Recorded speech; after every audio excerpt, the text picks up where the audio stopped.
ചെറിയൊരു പ്രശ്നം ഉണ്ടായി. എനിക്ക് അവളെ വിളിച്ചിറക്കിക്കൊണ്ട് വരേണ്ടി വരും. എനിക്ക് പോലീസ് സ്റ്റേഷനിൽ നിന്ന് കയറി നടക്കാൻ വയ്യോ? അച്ഛാ എനിക്ക് 21, ഇവക്ക് 18. പിന്നെന്താ പ്രശ്നം? എന്തെങ്കിലും കാണിക്ക്. ചേച്ചി വിളക്കെട്. വിളക്ക് നിന്റെ കൂടെ വന്നു. ആളു ഇതാണ് നമ്മുടെ ഇനി കൊട്ടാരം. വാ.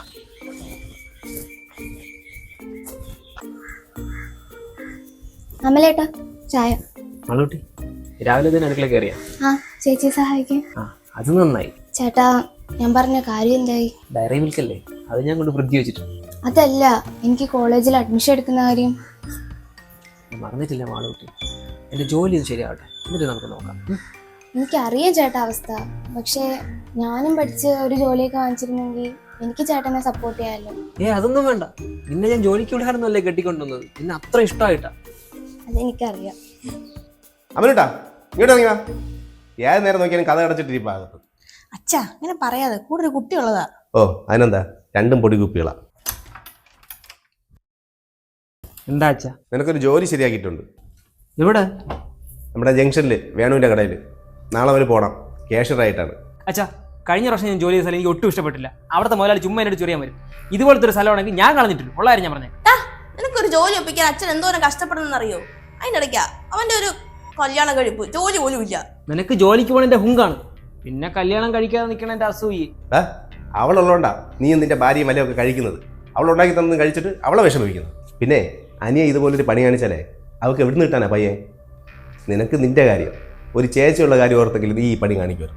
അച്ഛൻ ഒപ്പിച്ചേരുന്ന ജോലി മര്യാദയ്ക്ക് ചെയ്തിട്ട് അവളുടെ വീട്ടുകാരെ നാട്ടുകാരെ കൊണ്ട് പറയിപ്പിക്കാൻ ഒന്ന് ജീവിക്കാൻ നോക്കുന്നേ. ഞാൻ മാളിനെ കെട്ടിയില്ലെങ്കിൽ ഇവളെ കല്യാണം നടക്കാൻ പോണില്ല. ഇരിക്കുന്ന കോലം കണ്ടില്ലേ? പിന്നെ ഞങ്ങൾക്ക് രണ്ടുപേർക്ക് വേണ്ടി ഇനി നിങ്ങൾ രണ്ടുപേരും പണിയെടുക്കേണ്ട കാര്യമില്ല. ഓ നീ കഷ്ടപ്പെടുമായിരിക്കും. നീ ഒന്നും ചെയ്യാൻ പോകുന്നില്ല. പ്രായത്തിൻ്റെ ഓരോ ചാട്ടങ്ങൾ. നിന്നെ പഠിപ്പിച്ചൊരു നിലയ്ക്ക് എത്തിക്കാനായിരുന്നു എൻ്റെ ഉത്തരവാദിത്തം. ഇപ്പോൾ ഒന്നുകൂടി എൻ്റെ തലയിലായി. അതിനെ പട്ടിണിക്കിടാതെ വല്ല ജോലിക്കും പോകാൻ നോക്കണം. ഞാൻ ജോലിക്ക് കൊള്ളാം, പ്രശ്നം കഴിഞ്ഞല്ലേ? ആ പ്രിയ ചേച്ചി. ആ മോളെ സുഖമാണോ നിനക്ക്? ആ ചേച്ചി സുഖം. കൃപയ്ക്കോ? അവള് സുഖമായിട്ടിരിക്കുന്നു. അവൾക്ക് അഡ്മിഷൻ കിട്ടി, ബാംഗ്ലൂർക്ക് പോയി. അല്ല നിന്റെ അഡ്മിഷന്റെ കാര്യം എന്തായി? അമലേട്ടൻ ജോലി നോക്കുന്നുണ്ട് ചേച്ചി, അത് കിട്ടിയെല്ലാം ശരിയാവും. അവൾ എപ്പോഴും പറയുമായിരുന്നു മോളെ അവളെ പഠിക്കാൻ ഹെൽപ്പ് ചെയ്തെന്ന്. പല സബ്ജക്റ്റും അവൾക്ക് പാടായിരുന്നല്ലോ. മോളുടെ ട്യൂഷൻ നോട്ടൊക്കെ കൊടുക്കുമെന്നും പറയുമായിരുന്നു. അവളും മിടിക്കുക ചേച്ചി, അതുകൊണ്ടല്ലേ അവൾക്ക് ബാംഗ്ലൂരൊക്കെ അഡ്മിഷൻ കിട്ടിയത്. അന്ന് കാശിന്റെ ബുദ്ധിമുട്ടുണ്ടായിരുന്നതുകൊണ്ടേ അവൾക്ക് ട്യൂഷനൊന്നും പോകാൻ പറ്റിയില്ല. പക്ഷെ അവളെ ഭാഗ്യത്തിന് ഇപ്പൊ എൻട്രൻസ് എഴുതി എടുത്തതുകൊണ്ടേ ഫീസ് കുറഞ്ഞ കോളേജിൽ അഡ്മിഷൻ കിട്ടി. പിന്നെ മോൾ ഒരു വർഷം വെറുതെ കളയരുത്, പെട്ടെന്ന് അഡ്മിഷൻ എടുക്കാൻ നോക്ക്. ഈ വർഷം പോയാൽ പാടാ. പിന്നെ ആ ചേച്ചി അമലേട്ടൻ തിരക്കുന്നുണ്ട്. ചേട്ടന് ജോലിയായ പിന്നെ ഒരു പ്രൈവറ്റ് കോളേജിലെങ്കിലും വിട്ട് പഠിപ്പിക്കാന്ന് പറഞ്ഞു. മോള് പോയത് പിന്നെ അമ്മയച്ചനും നാട് വിട്ടുപോയി അല്ലേ? ഏതോ ബന്ധു വീട്ടിലാണെന്നൊക്കെയാ കേട്ടെ. ആരടുത്തും രണ്ടുപേരും മിണ്ടില്ലായിരുന്നു.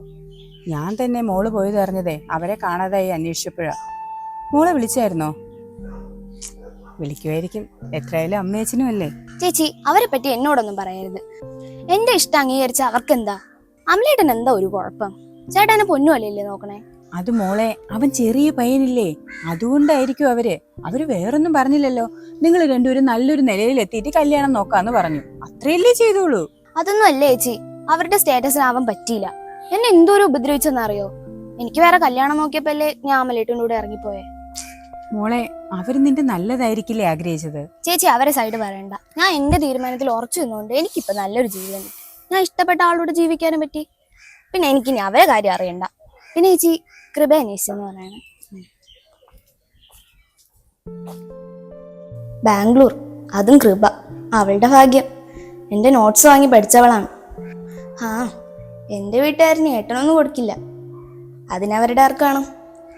അപ്പം ഞാൻ തന്നെ കണ്ടറിഞ്ഞ് ചെയ്യണം. എനിക്കും ജോലി വാങ്ങണം, ഏട്ടനെ സഹായിക്കണം. ചേട്ടാ ചേട്ടാ, ഞാൻ ചേച്ചിയോട് ചോദിച്ച് കറി ഉണ്ടാക്കാൻ പഠിച്ചു. ചേട്ടന് വേണ്ടി സ്പെഷ്യലായിട്ട് കറി ഉണ്ടാക്കിയിട്ടുണ്ട്. കുളിച്ചിട്ട് വന്ന് കഴിക്കാം. കുളിക്കാനൊന്നും വയ്യ, ഭയങ്കര ക്ഷീണം. പിന്നെ കുളിക്കാം. പിന്നെ ഒരു കാര്യം പറഞ്ഞോട്ടെ? എന്താ? ഇന്നലെ ഞാൻ കടയിൽ പോയിട്ട് വരുന്ന വഴി എൻ്റെ ഫ്രണ്ടിന്റെ ചേച്ചിയെ കണ്ടിരുന്നു. കടയിൽ പോയാ? നിന്റെ അടുത്ത് പുറത്തൊന്നും പോകലെന്ന് ഞാൻ പറഞ്ഞിട്ടില്ലേ? അത് കറിക്കുള്ള സാധനം വാങ്ങാൻ പോയതാ. അപ്പം ആ ചേച്ചി പറഞ്ഞു കൃപയ്ക്ക് ബാംഗ്ലൂരിൽ അഡ്മിഷൻ ആയെന്ന്. എന്നോട് സമയം കളയാതെ അഡ്മിഷൻ എടുക്കാൻ പറഞ്ഞു. എന്റെ പൊന്നു മാളു, നമ്മുടെ ഇപ്പോഴത്തെ അവസ്ഥ നിനക്ക് അറിയാലോ. ചേട്ടൻ ജോലിയായിട്ട് നോക്കാന്നല്ലേ പറഞ്ഞേ, അതാ ഞാൻ ഓർമ്മിപ്പിച്ചത്. എടി, എൻ്റെ ഇപ്പോഴത്തെ ജോലി എനിക്ക് ശരിയാവാൻ തോന്നുന്നില്ല. ഭയങ്കര കഷ്ടപ്പാടാണ്. അവിടെ ഇട്ട് അടിമയെ പോലെ അങ്ങോട്ടും ഇങ്ങോട്ടും ടോട്ടിക്കും. ക്യാഷ്യർ ജോലി എന്നും പറഞ്ഞ് ചെന്നതാണ്. എനിക്ക് തോന്നുന്നില്ല ഇത് മുന്നോട്ട് പോകും. ചേട്ടാ ഇപ്പൊ ഈ ജോലി കളയണ്ട. അച്ഛൻ ഒരുപാട് കഷ്ടപ്പെട്ട് ഈ ജോലി തന്നെ കിട്ടിയെന്ന് ചേച്ചി പറഞ്ഞല്ലോ. അവരങ്ങനെ പലതും പറയും. നമുക്ക് അഡ്മിഷനൊക്കെ പിന്നെ എടുക്കാം. ഇപ്പം ആരെടുത്ത് ഞാൻ കുളിച്ചിട്ട് വരാം. ഹലോ വേണോമ്മ, ഞാനിതൊട്ട് പണിക്ക് വരാനില്ല, എനിക്ക് വയ്യ. ശരിയോ അച്ഛാ? എന്ത്? നാളെ മാളുവിൻ്റെ ബർത്ത്ഡേ ആണ്. ഓ 19 അല്ലേ? അതിനിപ്പോൾ എന്ത്? അല്ല, ഒരു കേക്ക് വാങ്ങിക്കണം. ഒരു 500 രൂപ. ജോലി ശരിയാകുമ്പോൾ തിരിച്ചു തരാം. നീ ആരെന്നാ നിന്റെ വിചാരം? ഉള്ള പണിയും കൊണ്ട് കളഞ്ഞ് അവന് ബർത്ത്ഡേ ആഘോഷിക്കണമെന്ന്? അവളുടെ വീട്ടുകാരുടെ ശാപം നീ എവിടെ കൊണ്ട് കളയോടാ? ഗതി പിടിക്കോടാ നീ? നിനക്ക് തോന്നുന്നുണ്ടോ അത്? രാജകുമാരിയെ പോലെ ആ വീട്ടിൽ വളർന്ന കൊച്ചായിരുന്നു. അതിലും വലിയ നിലയിൽ നോക്കാൻ പറ്റുമെങ്കിൽ നീ ഈ പണിക്ക് പോയാൽ മതിയായിരുന്നു. ഇതിപ്പോൾ അത് ഇവിടെ കിടന്ന് നരയിക്കുന്നു. പഠിപ്പും മുടങ്ങി. ഞാൻ പണിക്ക് വന്നിട്ട് ഇവിടെ പട്ടിണിയില്ലാതെ കിടക്കുന്നു. അതിനിടയിൽ അവൻ്റെ ബർത്ത്ഡേ ആഘോഷം. അച്ഛന് തരാൻ പറ്റുമെങ്കിൽ തന്നാൽ മതി. അല്ലാതെ അച്ഛൻ്റെ കൂടുതൽ പ്രാരാബ്ധ കഥയെന്ന് എൻ്റെ അടുത്ത് വേണം. ഞാൻ പറയോടാ, എനിക്ക് അതിൻ്റെ വിഷമമുണ്ട്. അതിനൊരു നല്ലൊരു ഉടുപ്പ് വാങ്ങി കൊടുക്കാൻ നിന്റെ പൈസ ഉണ്ടാ. നീ എങ്ങനെയാണ് അവളെ നോക്കാൻ പോകുന്നത്? അന്നത്തെ കാലത്ത് നിന്റെ അമ്മയെ കെട്ടുമ്പോൾ എനിക്ക് 100 രൂപയായിരുന്നു ശമ്പളം. അത് വെച്ചാൽ ഞാൻ അവളെ നോക്കിയത്. അതുപോലെ ഇന്നും നിനക്കില്ല. ഓർമ്മ വേണം. എൻ്റെ അമ്മോ, എനിക്ക് അച്ഛൻ്റെ പൈസ വേണ്ട. ഞാൻ എന്തെങ്കിലും ചെയ്തോളാം. നീ ഇപ്പോൾ ആ വേണുവിൻ്റെ കടയിൽ തന്നെ തുടരും. പിന്നെ വേറെ എന്തെങ്കിലും നോക്കാം. നമുക്കിപ്പോൾ അവളെ പഠിക്കാനും വിടാം. അവളെ പഠിപ്പ് തുടരണോ വേണ്ടെന്ന് ഞാൻ തീരുമാനിച്ചോളാം. അതുമാത്രമല്ല, അവളെ ഇനി കോളേജ് ഇട്ടിട്ടാണ് ആരെങ്കിലും കളിയാക്കെ. അതും കൂടെ വിചാരിച്ചിട്ടാണ് ഞാൻ വിടാത്തത്. അല്ലാതെ പണവും ജോലി ഇല്ലാത്തതുകൊണ്ടല്ല. ഒന്ന് പോവാച്ച. നിന്റെ ചേച്ചി ഞാനും അവളുടെ ബർത്ത്ഡേ മറന്നിട്ടില്ല. നിന്റെ ചേച്ചി ഇന്നലെ എന്നോട് പറഞ്ഞു. ഒരു കേക്ക് വാങ്ങി ഫ്രിഡ്ജ് വെച്ചിട്ടുണ്ട്. പിന്നെ ഒരു ഉടുപ്പും വാങ്ങിയിട്ടുണ്ട്. അളവ് ശരിയാണോ എന്നറിയില്ല. ഒരച്ഛനായി പോയില്ലേ, എന്ത് ചെയ്യാന്. താങ്ക്സ്. ഓ, നന്ദിയൊക്കെ പറയാൻ തുടങ്ങിയോ? എങ്കിൽ നിന്റെ ചേച്ചിക്കും കൊടുത്തരാം ഒരു നന്ദി. ഓ, അവക്കൊന്നും വേണ്ട. മോളെ മാളു, നീ എൻ്റെ സ്വന്തം അനിയത്തെ പോലെയാണ്. അതുകൊണ്ട് ചേച്ചി പറയുന്ന പോലെ കേട്ടാൽ മതി. ഇന്നു മുതൽ നീ എൻ്റെ റൂമിൽ കിടന്നാൽ മതി. അതെന്താ ചേച്ചി? വേറൊന്നുമല്ല മോളെ, നമ്മുടെ എല്ലാവരുടെയും ചെലവ് ഇപ്പം ഞാനും അച്ഛനും കൂടെ നോക്കുന്നത്. ഇനി ഇവിടെ ആൾ കൂടിക്കഴിഞ്ഞാൽ നമ്മളെ കൊണ്ട് താങ്ങത്തില്ല. അല്ല, അതിന് ഞങ്ങളൊന്നും പ്ലാൻ ചെയ്യുന്നില്ല. മോളെ അറിയാലോ, ഈ കുഞ്ഞെന്നൊക്കെ പറയുന്നത് ദൈവം തരുന്നതാണ്. പുള്ളിക്കാരൻ ഇപ്പോൾ പെട്ടെന്ന് ഒരാളെ ഇങ്ങോട്ട് തരണമെന്ന് തോന്നിക്കഴിഞ്ഞാൽ എന്ത് ചെയ്യും? അതുകൊണ്ട് മോള് ഞാൻ പറയുന്ന കേക്ക്. അവൾ ഒരിടത്തും വരലില്ല. അവൾ എൻ്റെ കൂടെ കിടന്നോളൂ. നീ പോയേ, നീ ഇടയ്ക്ക് ഇവിടെ നിന്ന് വന്ന്? അവൾ എൻ്റെ ഭാര്യയാണ്. അവൾ എൻ്റെ കൂടെയാണ് കിടക്കേണ്ടത്. ആദ്യം നീ ഒരു ജോലി വാങ്ങി അച്ഛനെ സഹായിക്കും. എന്നിട്ടാവാം ഭാര്യയും ഭർത്താവും കളി. എൻ്റെ ഭാര്യ എൻ്റെ കൂടെ നിൽക്കുമ്പോൾ എന്നെ വെറും പൊടിക്കുപ്പിയാക്കളെ പരിപാടി നിർത്തിക്കും. നിങ്ങൾ രണ്ടുപേരും ഇവളെ കൊണ്ടുവന്ന് അന്നോട്ട് തുടങ്ങിയതാണ് എൻ്റെ അടുത്ത് ചൊറിയാൻ. പിന്നെ നിന്റെ അസുഖം എന്താണെന്ന് എനിക്കറിയാം. ഇത്രയും വയസ്സായിട്ട് ഒന്നും നടക്കണില്ലല്ലോ, അതിന്റെ പ്രശ്നം. എന്നുവെച്ച് ഞാൻ ജോലിയും കൂലിയും ഇല്ലാത്തവൻ തലയിൽ പോയി കയറിയില്ലല്ലോ. ചേട്ടാ, ചേച്ചിയോട് ചുമ്മാ തർക്കിക്കാതെ. ചേച്ചി നമ്മളെ നല്ലതിന് വേണ്ടിയല്ലേ പറയണേ. ഓഹോ, നീ അവളെ സൈഡായ? അപ്പൊ നിനക്ക് എന്നെ കൊണ്ട് പ്രത്യേകിച്ച് ഗുണമൊന്നുമില്ലല്ലേ? പാക്ക് എന്നെ ഞാൻ വീട്ടിൽ കൊണ്ടാക്കാം. പാക്കേടി, വേറെ സംസാരം വേണ്ട. ഇറങ്ങി. ചേട്ടൻ ഇത് എന്തൊക്കെയാ പറയണേ? എനിക്ക് ചേട്ടനോട് നിന്നാ മതി. അതിന് വേണ്ടിയല്ലേ ഞാൻ ചേട്ടനോട് ഇറങ്ങി വന്നത്. നീ കൂടുതൽ സംസാരിക്കണ്ട. ഞാൻ ഇവിടെ പറഞ്ഞ ജോലിക്കും കുടിക്കും പോകത്തല്ലേ. നിർത്തി. പിന്നെ നീ എന്തിനു പറഞ്ഞാ? നിനക്കൊരു സ്ഥിരം പരാജയം ഉണ്ടല്ലോ, ഞാൻ പഠിക്കാൻ പറ്റില്ലെന്ന്. നീ കൂടുതൽ സംസാരിക്കണ്ട. ഇറങ്ങി. നീ അവരെ കൂടെ കടന്നാൽ മതി. എന്റെ അടുത്ത് സംസാരിക്കാൻ വരുന്നത്. ഇറങ്ങി. എന്നെ സംസാരിക്കാൻ പറഞ്ഞില്ലേ? ഇനി ഞാൻ കൈ വെക്കും. മിണ്ടായി. ഇറങ്ങി. പെട്ടെന്ന് പാക്ക്. നീ കൈയിട്. ചേച്ചി കൈയിട്. നീ ഇവിടെ വാടി. നിനക്ക് പറഞ്ഞാൽ മനസ്സിലായി. അടിക്കലെന്ന് പറഞ്ഞു. അവളല്ലേ ഇവിടെ നിന്ന് ഇറങ്ങേണ്ടത്? നീയാണ് ഇവിടെ നിന്ന് ഇറങ്ങേണ്ടത്. ഇപ്പൊ ഇറങ്ങിക്കൊള്ളണം. സ്ഥിരമായിട്ടൊരു ജോലി കണ്ടുപിടിച്ചിട്ട് മാത്രം ഇവിടെ വന്നാൽ മതി.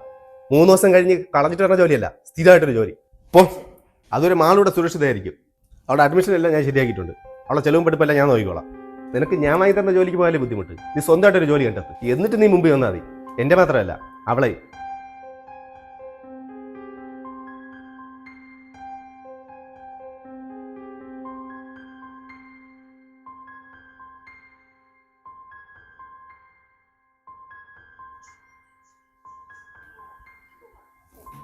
ചേച്ചിയുടെ അകത്ത് പിടിക്കും.